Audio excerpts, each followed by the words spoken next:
سماعت فرمائیے۔ پہلا سوال یہ ہے، کون کون سا شخص جو جراب موزے پر مسح کر سکتا ہے؟ ہر مسلمان شخص کر سکتا ہے۔ سردیوں کے اندر موزہ پہننا اور اس پر مسح کرنا یہ ہر ایک شخص کے لیے جائز ہے۔ مقیم بھی کر سکتا ہے۔ دو قسمیں ہوتی ہیں، مقیم اور مسافر، اگرچہ احکام دونوں کے لیے مختلف ہیں۔ مقیم آدمی جو ہے، جیسے ہم ہیں مقیم، اپنے گھر میں رہتے ہیں تو 24 گھنٹے کے لیے ہم پہن سکتے ہیں، پھر دوبارہ وضو کر کے اس کو پہننا پڑے گا۔ اور اگر مسافر ہے تو وہ اپنے سفر کے حساب سے 3 دن رات اس کے حساب سے وہ پہنتا ہے اور اس حساب سے وہ اس کو دوبارہ پہنے گا۔ پہن دونوں قسم میں، ہر ایک مسلمان دونوں قسم کا جو ہے وہ اس کو پہن سکتا ہے۔ البتہ جو اس میں یہ کہا گیا نا جراب اور موزہ، تو تحقیق یہی ہے کہ ابھی تک کوئی ایسی جراب آئی نہیں جس کے بارے میں فقہائے کرام نے مکمل تحقیق کر رکھی ہوئی ہے۔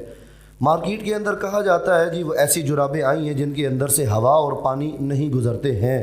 اگر واقعتاً حقیقتاً ایسا ہے تو پھر تو اس کے اوپر مسح کر لیں۔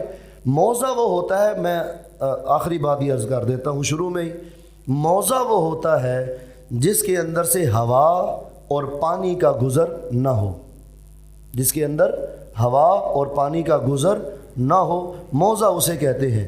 تو موزہ پہن کر آپ مسح کر سکتے ہیں۔ جس چیز کے اندر سے پانی گزر گیا، ہوا گزر گئی، وہ موزہ نہیں ہے۔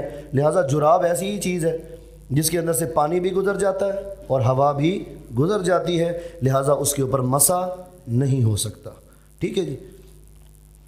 کیا تشہد سے پہلے بسم اللہ پڑھ سکتے ہیں؟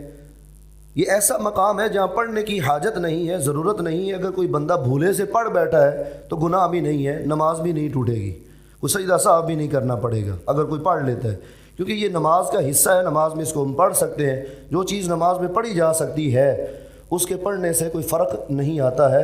البتہ تشہد سے پہلے اس کو نہیں پڑھ سکتے۔ کوئی بھولے سے پڑھ لے گا تو اس کی نماز بہرحال ہو جائے گی۔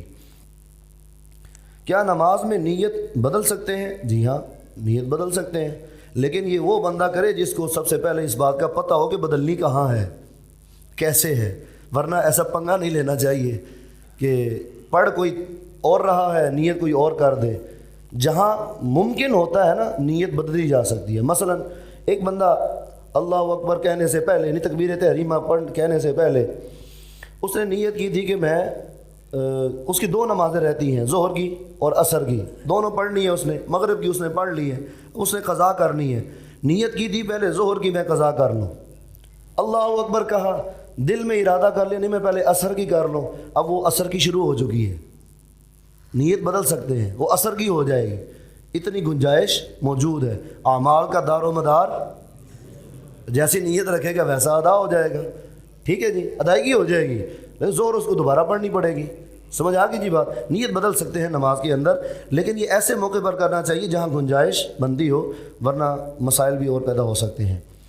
مثلا ہم نے نیت سنت کی ہے تو اسے فرض میں بدل سکتے ہیں؟ جی ہاں بدل سکتے ہیں، لیکن یہ بھی ضروری ہے کہ وہ وقت بھی فرض ادا کرنے کا ہو کہ اس وقت میں فرض ادا کر سکتے ہیں، یہ ضروری ہے۔ ایک شخص نے نیت کی کہ میں آج جمعہ پڑھوں گا، تو اچانک اسے کوئی کام یاد آ گیا تو وہ کیا کرے؟ جمعہ پڑھے، کام بعد میں کرے۔ جمعہ یہ اللہ تعالیٰ کا حق ہے، اس کو پہلے ادا کرے اور اپنا کام بعد میں کر لے۔